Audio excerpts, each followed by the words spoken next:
Right now I'm working on installing the aluminum stiffeners for under the floor. You wouldn't have to use these, like I said before, if you have foam under the floor, or if you go with a 3/4 inch plywood, you'll be fine. But without anything under the floor, using the 1/2 inch plywood, it won't support your weight. And I had planned on going with foam under the floor, but tight budget, also a tight deadline on getting the boat finished up.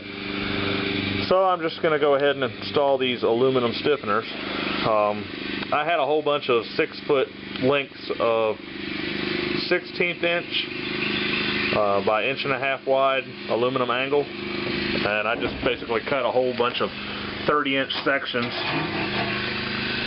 and I'm just centering them on each rib, except for directly under where my seats will go, because that I'm going to double the floor up there so that the seat pedestals have a lot more wood to screw into.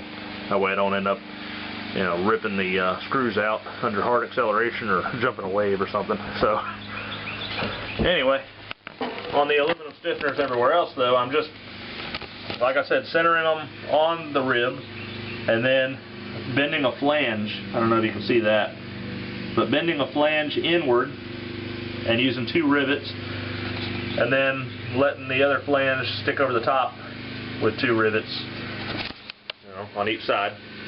So I've just got 2 more to install. Where I had already installed the ones in the back, it made a world of difference. So this will be just fine. I may just leave it like this and not even do foam on the floor, and then later on maybe go with foam in the sides up high, and maybe underneath the splash well and under the bow. That way, if it takes on water, it'll still float upright. It'll just sit down low in the water, as opposed to having all the foam on the floor and then taking on water and having the boat just roll over. So we'll figure that out later. But for this season, no foam, just aluminum. So let's get back to work. Okay, all the cross braces are now installed.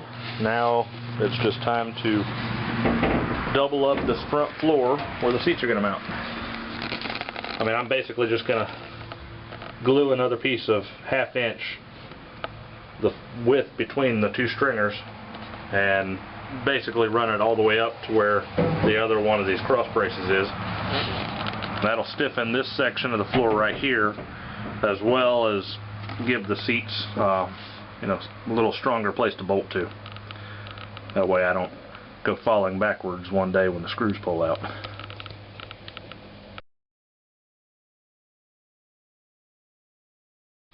Okay, all the aluminum angle bracing is installed.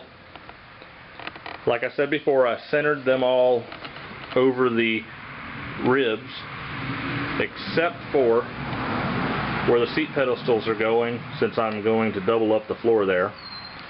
And then you'll probably notice down here at the end, I'm about 8 inches away from being centered on that rib, but that's because I was so close to the end, I just moved it down there and didn't have to bend any flanges on it. So that's actually a lot stiffer by not having to, cut it and compromise its strength.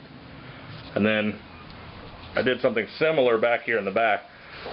I could have centered it on this rib right here, but I was so close to the cutout for the bilge, I just figured that's where it needed the support, so I moved it back about 6 inches. But you're never going to walk on that back section anyway, since it's pretty much under the splash well, and the fuel tank's going to sit across right there. So I think this will be fine. Now I'm going to go ahead and cut out that wood and glue it to that front section, and then we'll get everything painted and begin the installation.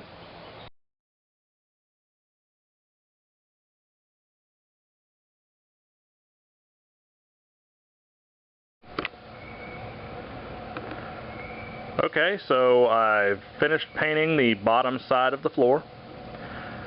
I used the same smoke gray Rust-Oleum enamel that I used on the transom.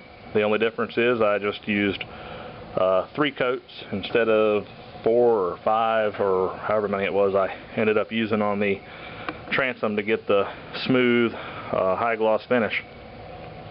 But since this is the bottom side of the floor and I'm not using foam under the floor like it originally had, there shouldn't be anything to hold moisture right up against the wood, so I think this will be fine. You know, the only way it's going to get wet is if the boat swamps or sinks, and if that happens, I've got bigger problems. Now, as you can see, I've already doubled up the floor where the seat pedestals are going to mount. And I used a piece of 3/4 inch plywood that I had left over from making the transom. And, of course, the stringers will sit down in here. And I also left it a little ways from the edge since I am using those aluminum strips that were between the floor sections originally underneath the floor. But I used the 1/2 inch that was left over from the floor just on the outsides. Didn't really need this, but I figure it couldn't hurt to have a little extra bite for the screws for the seat pedestals. And all I did was sandwich this together with construction adhesive, and I just used some screws and clamps to hold it in place till it dried. Now it'll have screws in it again once the seat pedestals are installed and they're screwed down, but I did remove all the other screws that I had holding it in place while it dried. So now it's just a matter of coating the top of the floor, but have a bit of a change of plans on that.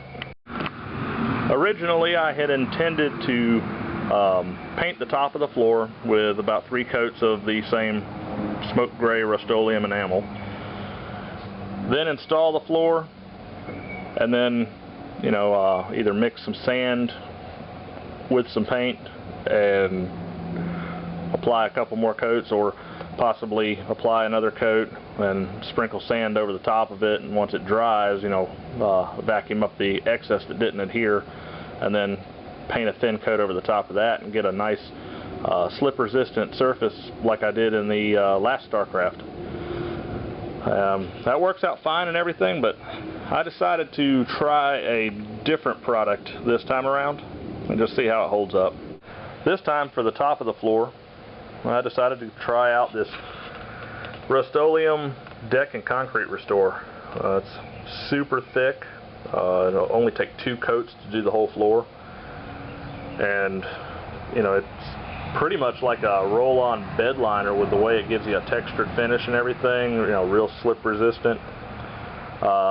It'll also cover up any imperfections in the plywood, as well as seal up the seams and hide them, cover up rivets. I think it's going to work out pretty good, but only time will tell on, you know, how durable it is and how well it can protect the floor from moisture and everything in a boat.